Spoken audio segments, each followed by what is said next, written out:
Então, por exemplo, a gente tem vários conjuntos de 7 em Apocalipse. 7 igrejas, 7 Espíritos de Deus, 7 castiçais de ouro, 7 estrelas, 7 anjos, 7 lâmpadas de fogo, 7 selos, 7 chifres e 7 olhos do cordeiro, 7 trombetas, 7 trovões, a besta que tem 7 cabeças, os 7 diademas, 7 pragas, 7 taças de ouro, 7 montanhas e 7 reis. Tudo isso representando essa ideia de completude, de totalidade. Um outro aspecto que aparece, por exemplo, o cordeiro recebe adoração em 7 formas: poder, riqueza, sabedoria, força, honra, glória e louvor. Isso está lá no capítulo 5. E aqui de novo, né, para reforçar, quando a gente chegar a gente fala um pouco mais sobre isso. Mas aqui são todos títulos que eram dados também ao imperador. Ao imperador era dado, no culto ao imperador se mencionava o poder dele, a riqueza, a sabedoria, a força, a honra, a glória e o louvor. E aqui é destinado a Jesus. Deus também é adorado em 7 formas: louvor, glória, sabedoria, ação de graças, honra, poder e força. Isso lá no capítulo 7. Então aqui é a primeira vez que vai aparecer essa sequência de 7, né? Agora eu queria gastar um tempinho com vocês para a gente discutir a primeira beatitude, ou a primeira bem-aventurança. João vai dizer o seguinte: bem-aventurado aquele que lê e os que ouvem as palavras dessa profecia. Então a primeira palavra que ele usa aqui para dizer que... deixa eu pegar a minha tradução aqui do Peregrino não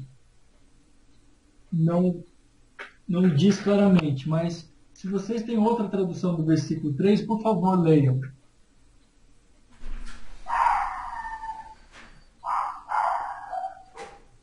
É a minha do Peregrino.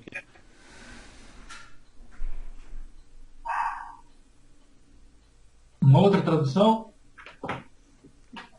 Não, eu não tenho aqui.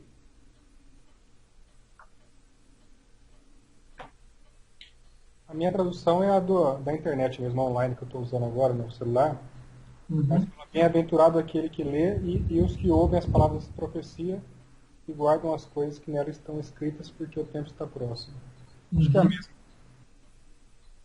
Então veja, a primeira palavra que ele usa aqui, essa palavra aí que parece muito complicada, mas quando a gente fala, ela nos dá a ideia de algo que a gente já conhece. Por exemplo, anagnoskon. Anagnoskon é traduzido como conhecer novamente.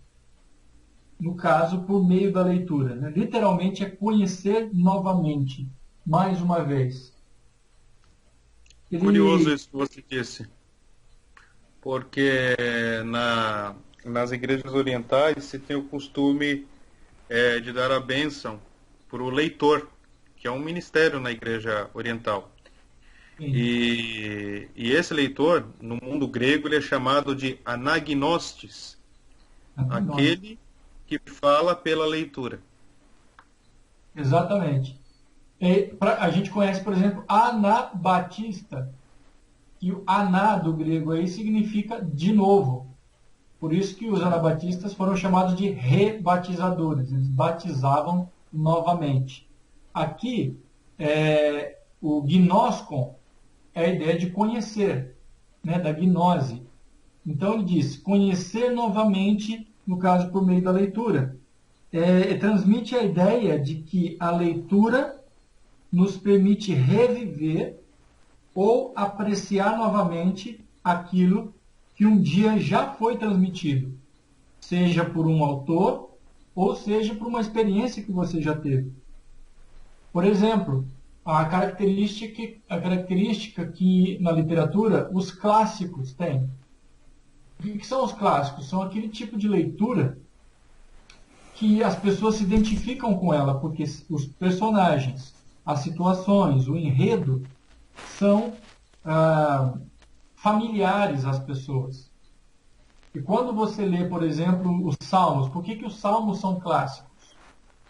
Porque quando você lê um salmo de lamento, você se identifica com ele, porque em certo momento da vida você viveu uma situação negativa.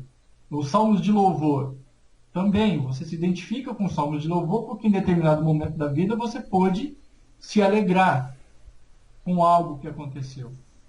E quando João usa essa palavra, ele está usando no contexto de que aquilo que você lê não é necessariamente uma novidade.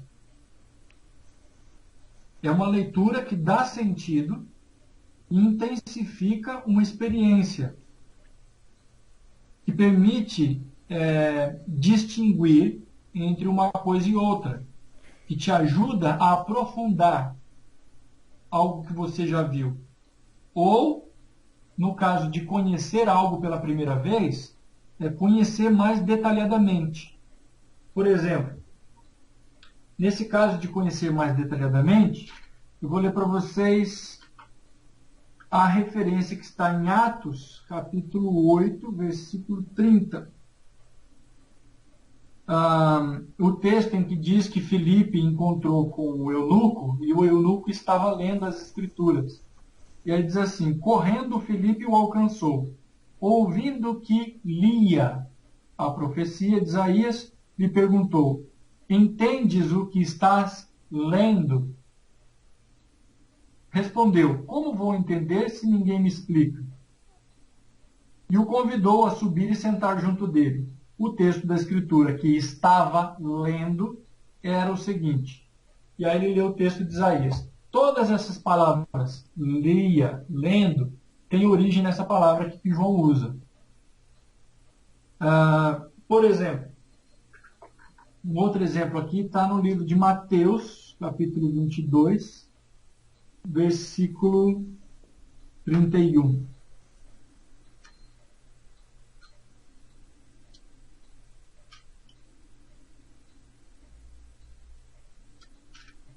Mateus 22, 31. E a propósito da ressurreição, não lestes o que Deus vos diz? Ou seja, Jesus está chamando a atenção para algo que os discípulos e os ouvintes dele já tinham lido. No caso, a lei de Moisés. E aí então Jesus está perguntando para eles. Nesse momento, os faz reviver ou os faz repensar, reconsiderar aquilo que eles já tinham visto. Então, quando João escreve para a comunidade bem-aventurada aquele que lê esta profecia, ele não está se referindo a uma primeira leitura. Ele já está falando para aqueles que já têm certa familiaridade com aquilo que foi exposto.